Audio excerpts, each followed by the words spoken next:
السلام علیکم. ہمارے یوٹیوب چینل ابوذر کمال الدین آفیشیل پر آپ کا استقبال ہے. نئے سال کے آغاز میں آپ کا دوست، بھائی اور بھائی خواہ ابوذر کمال الدین حاضر خدمت ہوں. سورج اور چاند کی گردش اور ستاروں کی چال اپنی جگہ برقرار ہے. زمین اپنی محور پر 23.5 ڈگری اینگل پر جھکی سورج کے گرد گھوم رہی ہے.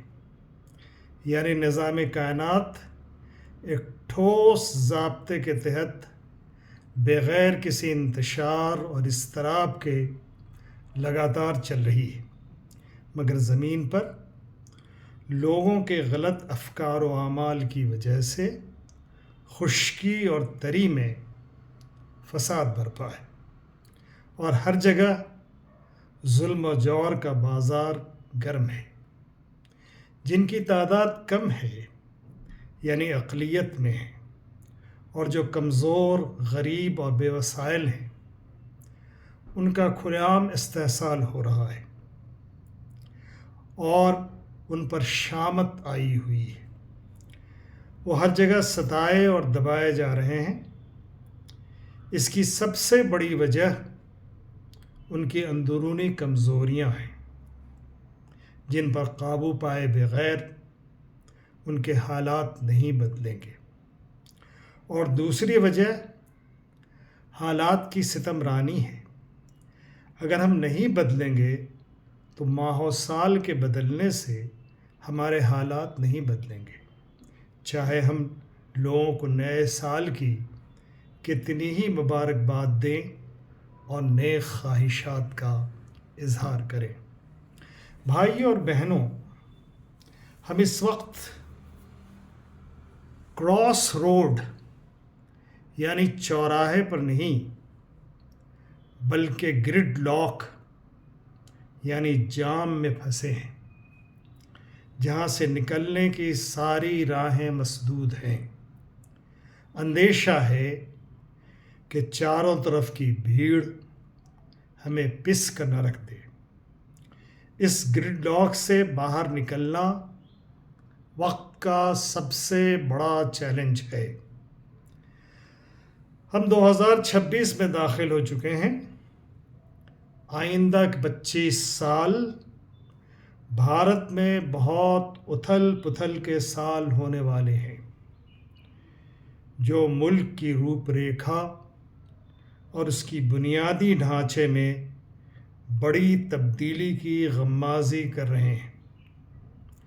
2025 تک کیا کچھ ہوگا اور کیا ہو سکتا ہے اس کی صحیح پیش گوئی کرنا مشکل ہے. لیکن مسلمانان ہند کے لیے آنے والے ماہ و سال خاکم بدہن جوانوں کو بوڑھا کر دینے والے ہو سکتے ہیں. اللہ سے اس کی پناہ مانگنی چاہیے اور اپنی کمزوریوں پر قابو پانے کی شعوری کوشش کرنی چاہیے. محض دعائیں نہیں، علم اور عمل کے ذریعے حالات کو بدلنے کی اجتماعی کوشش کرنی ہوگی.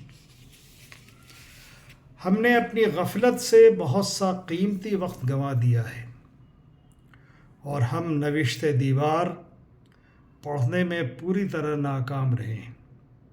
15 اگست 1947 کو جس نئے بھارت کا جنم ہوا تھا ہم اس کا ادراک اور احساس کرنے میں پوری طرح ناکام رہے اور اس وقت بھی اور آج بھی ہم ماضی پرستی کے حصار سے باہر نہیں نکل پائے ہیں اور ہمیں ابھی تک حالات کی سنگینی کا احساس نہیں ہے.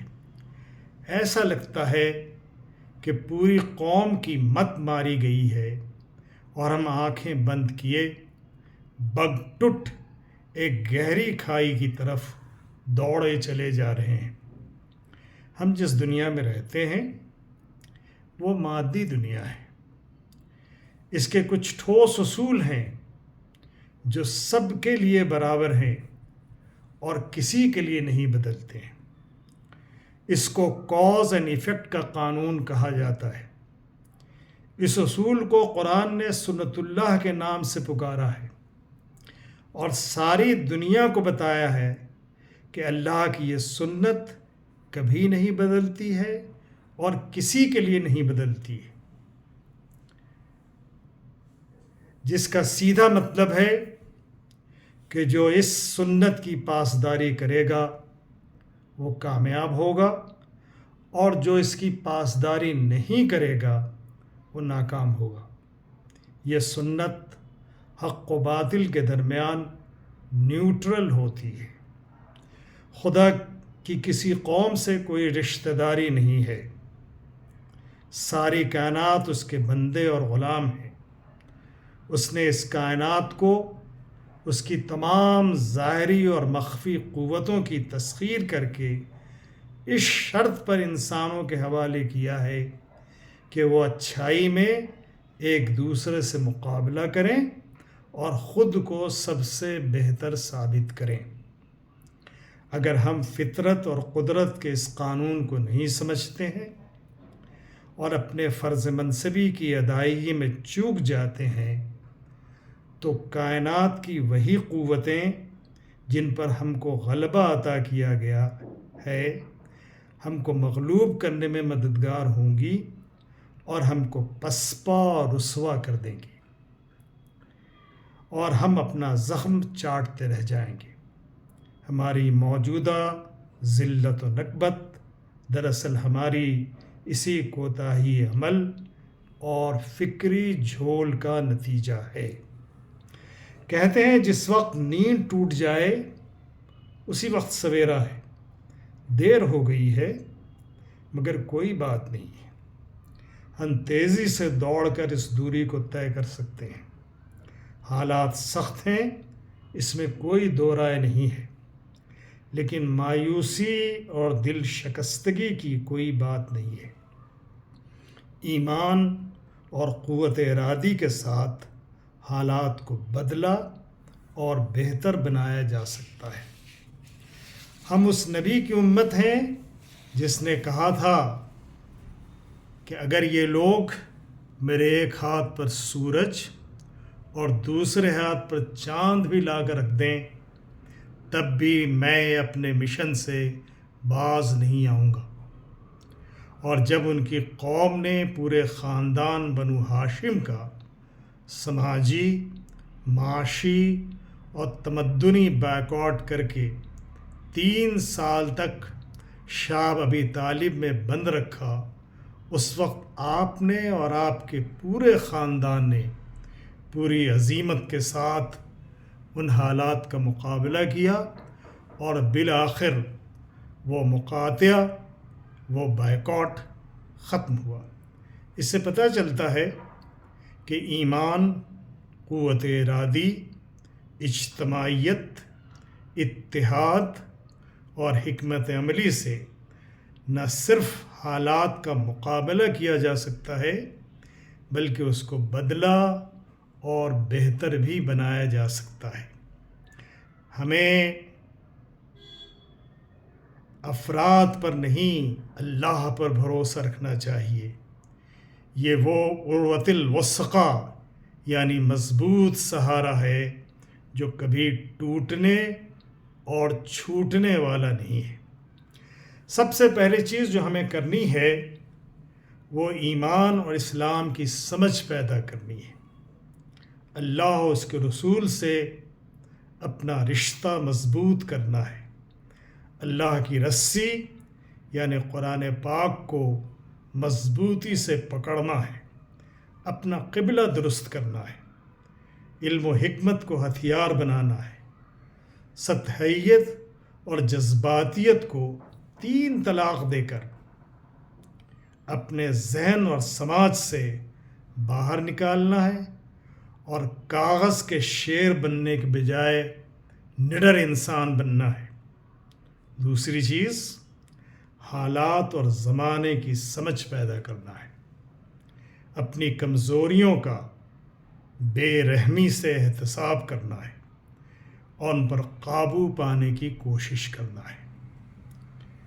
تیسری چیز اپنے وسائل اور اپنی صلاحیتوں کا ادراک و احساس کرنا ہے۔ اللہ نے ہمیں جو عددی قوت دے رکھی ہے اور جو ذہنی اور جسمانی صلاحیتیں دے رکھی ہیں اور جو مال اور وسائل دے رکھے ہیں، ان نعمتوں کو پہچاننا، ان کی قدردانی کرنا اور ان کو فروغ دینے کا اہتمام کرنا ہے۔ چوتھی اور سب سے اہم چیز اپنے بچوں اور نوجوانوں کو اچھی، معیاری اور وقت اور مارکیٹ کے ڈیمانڈ کے مطابق تعلیم کا اہتمام کرنا ہے۔ اپنی ملت کو کوالیفائڈ ملت بنانا ہے۔ پانچویں چیز اپنی معیشت کا استحکام اور اپنی معیشت اور تجارت کو جدید علم، تکنیک اور وقت کے تقاضوں کے تحت ماڈرن انداز سے برتنے کی کوشش کرنا ہے تاکہ آپ معاشی اعتبار سے محفوظ اور مضبوط رہ سکیں۔ چھٹی چیز صحت اور حفظان صحت کی طرف توجہ دینا ہے تاکہ ایک صحت مند اور ذہنی و جسمانی لحاظ سے مضبوط قوا کے لوگ ہمارے معاشرے میں چلتے پھرتے نظر آئیں۔ ساتویں چیز باہمی تعاون کا فروغ ہے۔ ہمارے سماج میں جو طاقتور ہے وہ کمزوروں کو سہارا دے، نادار اور مظلوم کا ہاتھ تھام لے، ظالم کے خلاف سفارہ ہونے کا جذبہ پیدا کرے، کسی کو بے یار و مددگار نہ چھوڑیں۔ پوری ملت ایک جسم کی طرح ہے، جس کو بھی درد ہو، جہاں بھی درد ہو، وہ محسوس کرے اور اس کو دور کرنے میں مددگار ہو۔ آٹھویں چیز اپنی صفوں سے انتشار اور اختلاف کو دور کرنے کی ایماندارانہ کوشش کرنے اور ہماری جو ہوا اکھڑی ہوئی ہے اور ہم جو سوکھے پتے کی طرح ہوا میں بکھر کر اڑنے لگتے ہیں، اس سے بچنے کے لیے اتحاد اور اتفاق کی شعوری کوشش کریں۔ نویں چیز ملک اور اہل ملک سے محبت ہمارا ایمان ہے اور تمام اہل ملک اور انسانیت عامہ کی بھلائی ہمارا اجتماعی کردار ہے۔ ہمیں اس پہچان کے ساتھ اس ملک میں جینے کا سلیقہ سیکھنا چاہیے۔ 10ویں چیز سب کی خدمت اور ضرورت کے وقت سب کی مدد ہمارا قومی کردار ہونا چاہیے۔ ہم زمانے میں جوڑنے والے ہیں، توڑنے والے نہیں، اور خدمت انسانوں کو جوڑنے کا سب سے بہترین اور مؤثر ذریعہ ہے۔ آئیے 2026 کا ان عزائم اور ارادے کے ساتھ استقبال کریں اور اس سال کو اپنی انفرادی اور ملی تاریخ میں ایک ٹرننگ پوائنٹ بنا دیں۔ ان عزائم اور نئے خواہشات کے ساتھ آپ تمام لوگوں کو نیا سال مبارک ہو۔ اگر میری یہ باتیں آپ کو اچھی لگتی ہیں تو اس ویڈیو کو لائک اور شیئر کرنا نہ بھولیں اور اپنا فیڈ بیک بھی دیں۔ شکریہ۔